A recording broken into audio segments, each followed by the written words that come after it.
Tuan, kebaikan Anda yang luar biasa tidak akan terlupakan oleh bawahan saya. Wow wow wow. Pada saat ini, Saroye sangat bersemangat. Sungguh suatu berkah bisa mengikuti orang dewasa. Saat dia menangis, dia memahami hukum Dao besar di tubuhnya, dan auranya masih meningkat dengan cepat. Ledakan. Energi hukum yang tak ada habisnya bergetar, dan Saroye melayang di langit. Di tubuhnya, sisik-sisik bersinar satu demi satu. Setiap skala berisi pola Dao yang mempesona. Saat mereka beredar, mereka sepertinya menafsirkan asal mula hukum yang paling mendalam di dunia, membuat orang merasa melihatnya saja membuatku terpesona dan terpesona. Ini adalah totem jalan. Binatang komodo layak menjadi kesayangan binatang bintang laut kosmik. Secara alami ia dekat dengan hukum laut kosmik.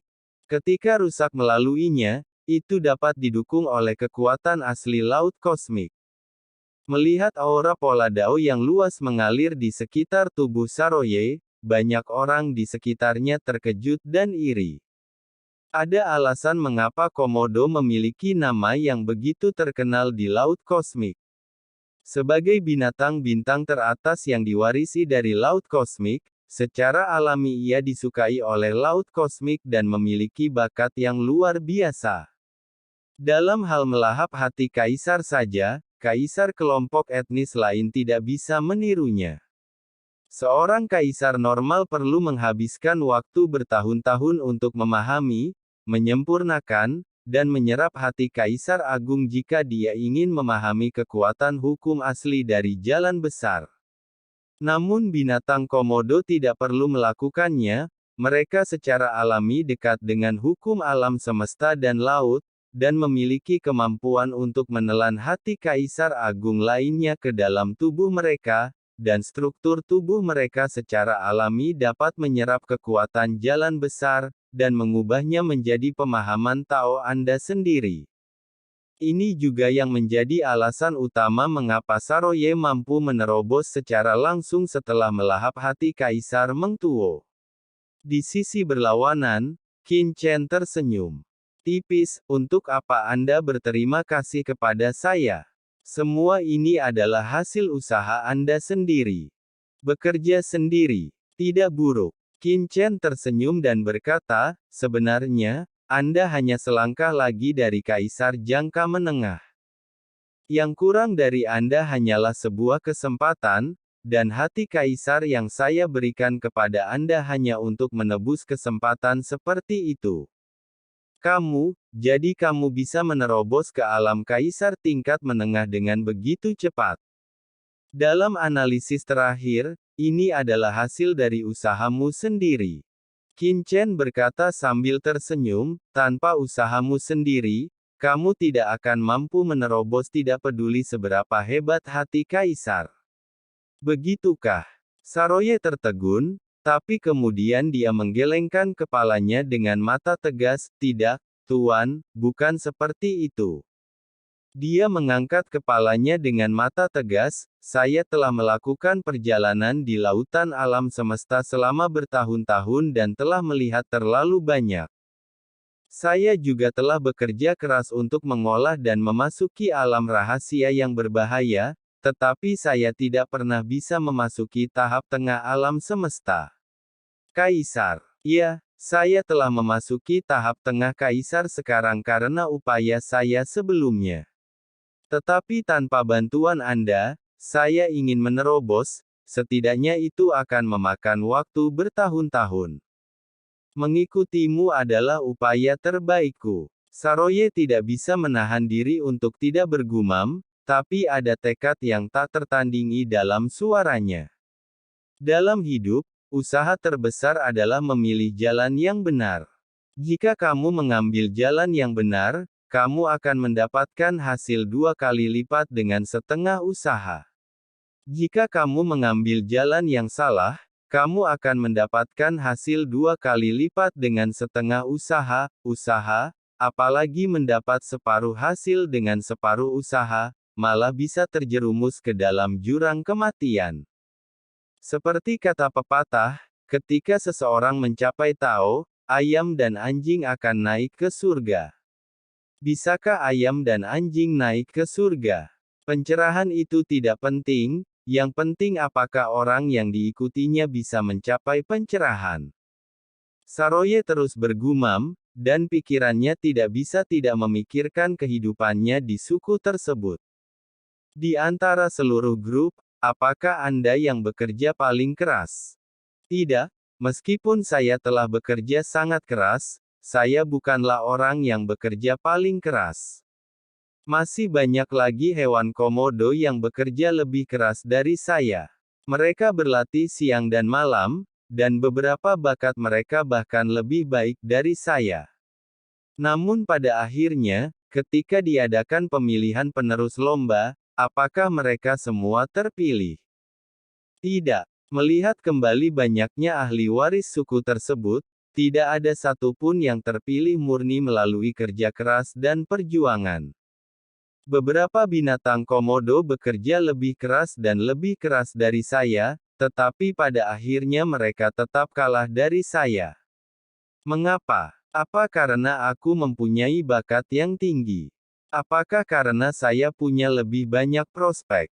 Tidak, tidak. Saroye menggelengkan kepalanya. Semuanya hanya karena ia memiliki ayah yang merupakan petinggi marga Komodo, dan kakeknya merupakan salah satu tetua tertua marga Komodo. Ia merupakan salah satu keturunan langsung marga Komodo yang paling jujur. Inilah faktor terpenting untuk menjadi salah satu ahli waris marga. Apakah dia bisa menjadi ahli waris atau tidak? Itu bukan terserah dia, tapi sudah diputuskan saat dia dilahirkan. Jika Anda dilahirkan dengan hal itu, maka hal itu akan tetap ada. Jika Anda dilahirkan tanpa hal itu, maka sekeras apapun Anda berusaha, Anda tidak akan memilikinya. Kelahiran menentukan takdir. Ini adalah salah satu hukum tertinggi yang mengatur pengoperasian seluruh lautan kosmik. Saat ini, Saroye merasa telah sepenuhnya tercerahkan. Pada saat pencerahan, pikirannya kosong, seolah-olah dia telah melihat salah satu jalan inti pergerakan lautan alam semesta, yang merupakan jalan takdir makhluk hidup. Misalnya, kali ini, apakah karena kerja kerasku sendiri aku mampu menembus Kaisar Agung jangka menengah? Tidak. Saroye menggelengkan kepalanya dengan liar, jiwanya menjadi lebih bertekad. Penggantinya tidak boleh menjadi orang yang bekerja paling keras. Lagi pula, bukankah dia pernah bekerja keras di masa lalu? Apakah kamu belum bisa menerobos?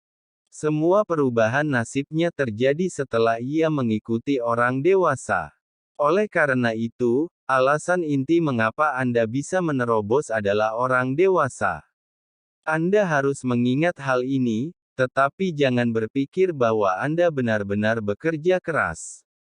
Jika Anda benar-benar berpikir seperti ini, Anda telah menyimpang dari jalan tertinggi dan benar-benar hancur. Aku mengerti, Saroye. Mendongak, air mata mengalir di pupil emas gelapnya, dan dia menangis kegirangan. Jika Anda mendengar Tao di pagi hari, Anda akan mati di malam hari. Ledakan. Seiring dengan pencerahan Saroye, keinginan Dao besar yang menakutkan tiba-tiba muncul dari tubuhnya. Di tengah alisnya, cahaya tanda keinginan yang menakjubkan muncul pada saat ini. Cahaya ini mekar dengan warna emas gelap, seperti cahaya ilahi yang mencapai langit, langsung menembus batas formasi kota Nanyuan, membubung langsung ke langit, dan meledak ke kedalaman lautan kosmik yang luas. Apa itu? Pada saat ini, semua orang kuat kuno di kota Nanyuan terbangun. Mereka mengangkat kepala karena terkejut dan melihat cahaya kemauan yang menakutkan. Anak ini sebuah pencerahan. Qin Chen juga mengangkat kepalanya karena terkejut, merasakan perubahan pada Saroye, dia tidak bisa menahan keterkejutannya. Jika Saroye sebelumnya memberinya semacam bakat dan keberuntungan yang unik dari monster bintang, maka Saroye sekarang memberinya perasaan yang sama sekali berbeda. Itu adalah semacam hubungan dengan hukum tertinggi lautan kosmik ini dari fusi dan pemahaman. Seperti yang diharapkan dari kekasih lautan alam semesta. Gumam Kinchen, menunjukkan keterkejutan, aturan jalan besar apa yang Saroye pahami. Bisakah dia benar-benar menjalani transformasi seperti itu? Jalan tertinggi. 1. Bukan jalan yang berantakan. Saat cahaya ilahi di antara alis Saroye menembus kedalaman laut kosmik. Berdengung. Seolah-olah ada suara besar dengan kekuatan besar, yang ditransmisikan secara instan dari kedalaman laut kosmik yang tak berujung. Hahaha, linear mana dari klan kita yang telah menyadari salah satu hukum tertinggi laut semesta dan mendapatkan dukungan dari laut semesta. Dari kehampaan tak berujung yang jauh, aura yang sangat menakutkan langsung menembus alam semesta abadi, melintasi lautan kosmik yang jauh, dan langsung tiba di kota Fang Nanyuan. Ledakan. Formasi penjaga kota Nanyuan dan formasi Yuantian mendidih dengan hebat, mencoba memblokir aura ini, tetapi di bawah aura agung yang kuno dan menakutkan ini, mereka seperti kertas, tidak mampu menahan kekuatan ini, dan terkoyak dalam sekejap. Ayo! Ledakan. Seluruh kota Nanyuan berguncang hebat, seolah-olah akan meledak. Tidak bagus. Apa yang terjadi? Aura ini terlalu menakutkan. Ini adalah Kaisar Dewa dari klan Komodo. Klan, salah satunya. Mengapa hal itu menarik keinginan orang yang paling berkuasa dari klan Komodo? Pada saat ini, banyak orang kuat kuno di kota Nanyuan terbangun, dan seorang murid tua juga terbuka di kedalaman kota Istana Tuan, merasakan aura menakutkan ini dengan panik, dan gemetar karena marah. Buka kunci formasi pelindung, jangan hentikan senior ini. Boom boom boom. Orang ini adalah leluhur klan Moyun, suaranya seperti guntur, itu bergema di benak semua murid klan Moyun di seluruh kota Nanyuan dalam sekejap. Itu mengejutkan lelaki tua kota Nanyuan dan membuatnya pusing pembentukan kota Nanyuan. Seorang kaisar dewa, siapa yang berani menghentikannya? Tidak ingin mati. Ledakan. Di kedalaman laut kosmik yang jauh dan tak berujung, wasiat kuno ini langsung turun ke Saroye. Hahaha, ternyata dia adalah keturunan langsung dari klan kita. Dia memang garis keturunan yang diturunkan oleh nenek moyang kita. Ya, orang-orang kuat di sekitar. Ada suara mendengung, energi dan darah melonjak di tubuh, mata semua orang menjadi hitam, dan mereka hampir memuntahkan seteguk darah. Wow, 7 benteng mekanis istana tuan kota yang tergantung di langit runtuh di tempat, dan kaisar besar yang tak terhitung jumlahnya jatuh darinya, seperti ikan keluar dari air, berjuang dan berputar ketakutan di kehampaan, dipenuhi ketakutan yang tak ada habisnya. Yah, linear kita sebenarnya telah memahami salah satu aturan tertinggi laut kosmik ini. Ya, berlatihlah dengan keras, aku akan menjagamu dengan baik. Ini akan mengabaikan semua orang yang hadir dan berjalan mengelilingi tubuh Saroye, langsung jatuh ke tubuh Saroye alis. Ledakan. Tiba-tiba, aura kaisar jangka menengah yang baru saja ditembus Saroye melonjak dalam sekejap. Lautan jiwanya dengan cepat berubah dan meluas, dan kemauan spiritual serta kekuatan jiwanya yang kuat meluas secara tiba-tiba, mencapai tingkat yang belum pernah terjadi sebelumnya dalam sekejap. Kehendak jiwa setingkat kaisar. Murid Kinchen menyusut dan dia menatap Saroye dengan kaget. Kaisar dewa yang kuat memang luar biasa. Dia hanyalah sumber kemauan yang ditransmisikan melintasi lautan kosmik menggunakan bakat garis keturunannya. Dia benar-benar dapat membuat kaisar tingkat menengah memiliki kehendak jiwa kaisar tahap akhir dalam sekejap. Ini menakutkan. Qin Chen tidak bisa menahan nafas.